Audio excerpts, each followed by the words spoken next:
PTI की America के अंदर ख़ास तौर पर लॉबिंग की बात करते हैं तो हमने देखा है कि हुकूमती जमात ने, नून लीग ने हमेशा इसको बहुत ज़्यादा हदफ़ तनकीद बनाया है और कहना इनका ये है कि जी आप पाकिस्तान में सियासतदानों से बात क्यों नहीं करते हैं, आप अमेरिका से चीज़ें करवाने की कोई ख्वाहिशमंद है और वहाँ से तो कोई जवाब भी नहीं आ रहा आपको। ये सारी तनकीद अपनी जगह, लेकिन अब तारिक फ़ातमी को वहाँ पर एक्टिव किए जाना, क्या आप नहीं समझते कि इस बात को तस्लीम किया जा रहा है कि ठीक है जी चीज़ें पाकिस्तान में होनी है लेकिन इनका जो फैसला है वो अमेरिका में होना है? ये इस चीज़ का एतराफ़ नहीं है एक तरह से आज़म हुकूमत की जानिब से? बिस्मिल्लाहिर्रहमानिर्रहीम। जी आसमा, बहुत शुक्रिया आपका। आपने बड़ा अहम पॉइंट नुक्ते के ऊपर आज जो है वो डिस्कशन का आगाज़ किया है।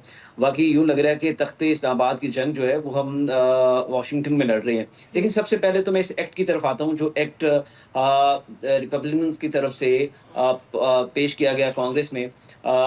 24 मार्च को ये पेश किया गया। देखिए ये एक्ट जो है इसकी वैसे जो अगर इसकी डेप्थ की बात करें तो ये इतने इसके कॉन्सिक्वेंसेस तो नहीं है। ज़ाहिर है इसके अंदर ये कहा गया है कि मुख्तलिफ शख्सियात की अमेरिका में दाखिले पर पाबंदी लगाई जाए।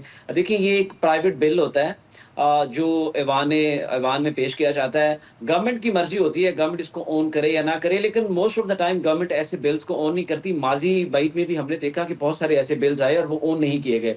हुँ। लेकिन सबसे अहम बात ये है कि इस बिल को एक लॉबिस्ट फर्म की तरफ से, आपको पता है अमेरिका के अंदर पाकिस्तान तहरीक इंसाफ की लॉबिस्ट फर्म बहुत अच्छे तरीके से काम करती है। मैंने गुज़श्ता प्रोग्राम में इस चीज़ की ज़िक्र भी किया था कि पाकिस्तान तहरीक इंसाफ अब चाह ये रही है कि वो किसी भी तरह से अवामी दबाव गवर्नमेंट के ऊपर बढ़ाए। आपको याद होगा मैंने इसके ऊपर कहा था कि वो अवामी दबाव मुकामी भी होगा, पाकिस्तान के अंदर भी होगा और बैनुल-अक़वामी दबाव भी होगा। और यही वो बैनुल-अक़वामी दबाव है जिसकी मैंने निशानदेही की थी और अब उन्होंने ये बिल पेश कर दिया है। देखिए अब इसके ऊपर देखें, एक बिल की एक उसके कॉन्सिक्वेंसेस तो हैं ना, ये पूरी हुँ। दुनिया में इंटरनेशनल मीडिया इसको डिस्कस करेगा। पाकिस्तान के अंदर इंसानी हकूक की जो खिलाफ-वर्जियाँ हैं ये डिस्कशन में आएँगी। हुँ। इससे गवर्नमेंट अंडर प्रेशर है और ये वही दबाव है जो पाकिस्तान तहरीक-ए-इंसाफ इमरान खान साहब को जेल से छुड़वाने के लिए पूरी दुनिया के अंदर प्रेशर डेवलप कर रही है, ताकि किसी भी तरह गवर्नमेंट बैक फुट पे आए, उनके साथ मुज़ाकरात करे और इमरान खान साहब जो इस वक़्त जेल के अंदर हैं, उन्हें बाहर निकाले ताकि वो आइंदा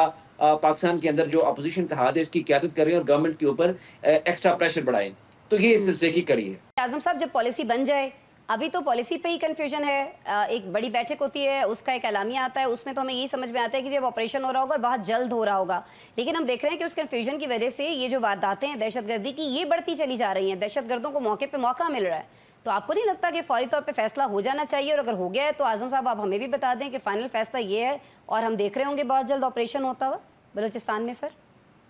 देखिए आसमा, इसके 3-4 फैक्टर्स बड़े इंपॉर्टेंट हैं, उनको जी। एड्रेस करना बड़ा ज़रूरी है। एक तो मैं आपको ये बताऊँ कि बलूचिस्तान कोई सिंपल सॉल्यूशन नहीं है। बलूचिस्तान के अंदर इंटरनेशनल गेम्स ऑन है। हुँ। बलूचिस्तान के अंदर एक ब्लैक मार्केट है, हम इससे पहले इसका ज़िक्र कर चुके हैं। पूरी यूरोप से आने वाली जो स्मगलिंग है, वो बलूचिस्तान के रास्ते वस्ती एशिया और दीगर ममालिक तक पहुँचती है। तो ये एक ब्लैक मार्केट है। ये जो मिसिंग पर्सन की रट बार-बार लगाई रखते हैं, ये मिसिंग पर्सन में सिर्फ़ वो लोग नहीं है जो रियासत के खिलाफ जिन्होंने बंदूक उठाई है, कि हाँ। मिसिंग पर्सन वो है जो ब्लैक मार्केट के बिजनेस का हिस्सा हैं, जिनकी बाहमी लड़ाइयाँ हैं। देखिए मैं दहशतगर्दों के साथ मुज़ाकरात का हामी बिल्कुल नहीं हूँ, उनके खिलाफ तो एक ठोस ऑपरेशन होना चाहिए। और मैं आप आसमा आपको बताऊँ, ईद के बाद आप एक ऐसा ऑपरेशन होता देखेंगी जो सहूलतकार हैं उनके खिलाफ और जो दहशतगर्द हैं जिन्होंने बंदूक उठा ली रियासत के अगेंस्ट और जो अपना एक अलहदा परचम बनाकर 1.5 इंच की मस्जिद बनाकर वो बैठे हैं और वो ये समझते हैं कि पाकिस्तान को डिस्टेबलाइज कर देंगे।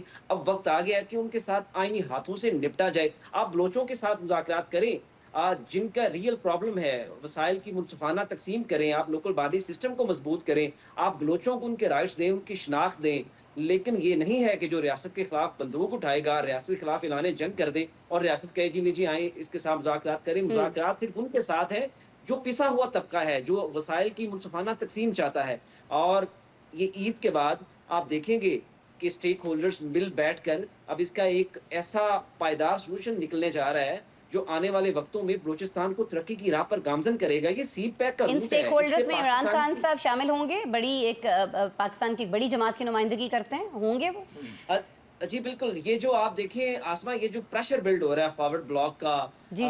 अवामी तौर पर, लोकल सतह पर, इंटरनेशनली सतह पर, ये कुछ गेन ले और दे की पॉलिसी के ऊपर काम हो रहा है। जब कुछ ले और दो होगा, कहीं पे कुछ आप सरेंडर करेंगे, कहीं से माफीनामा आएगा, तो ज़ाहिर है तहरीक इंसाफ सलामती कमेटी की इस इजलास में बैठेगी और मैं आपको बताऊं कि वो कहेगी कि आप दहशतगर्दों के खिलाफ ऑपरेशन करें। मौजूदा हुकूमत को गिराने की कोशिशों की, इन सारी कोशिशों में तेज़ी जो है हमें आती हुई दिखाई देगी ईद के बाद। लेकिन मेरा सवाल आज़म मलिक साहब आपसे ये है कि जितनी एफर्ट्स अभी तक पीटीआई की जानिब से की गई बानी को रिहा कराने की, वो बाराबर साबित नहीं हुई हैं।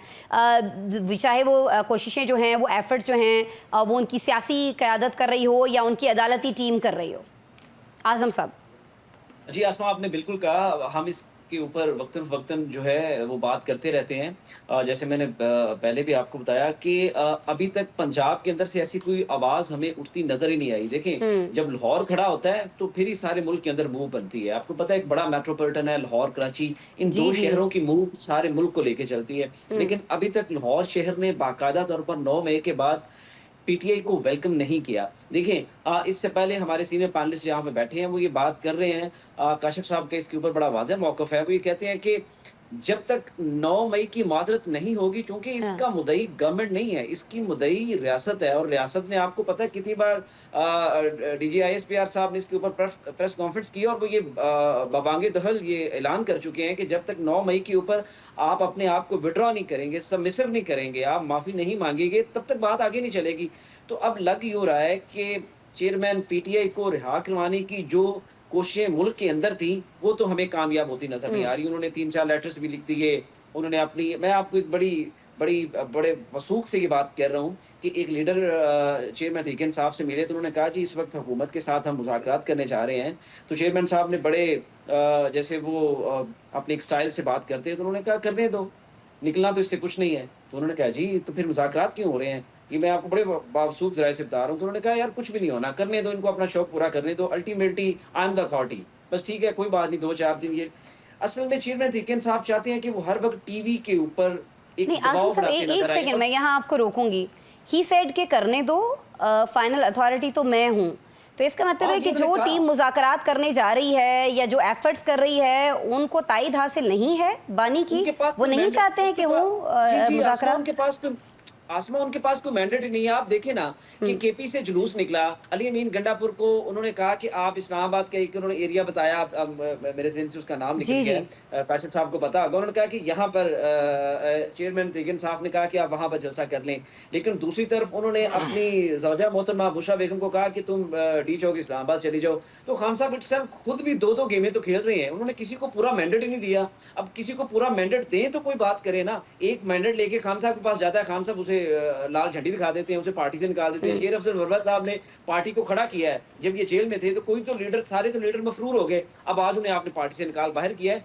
खान साहब किसी को मैंडेट देते नहीं है, वो वन मैन आर्मी है। वो ये दबाव हर वक़्त टीवी पे रहना चाहते हैं। वो कहते हैं मैं नज़र आ रहा हूँ, मैं जेल के अंदर बंद होते हुए भी हर जगह मेरी डिस्कशन है। यही वो चाहते हैं और यही हो रहा है। मुल्क को चलने नहीं देना, आपने मईशत को नहीं चलने देना। आपने मुल्क और पाकिस्तान से बाहर इंतशार ही रखना है। यही इस सिलसिले की कड़ी है कि आप किसी को पूरा मैंडेट देते नहीं है ताकि वो आएँ और मुज़ाकरात करके किसी ठीक है, सूरत में इस मुल्क को एक लेके तो जाएँ। पूरा मैंडेट नहीं दिया जा रहा है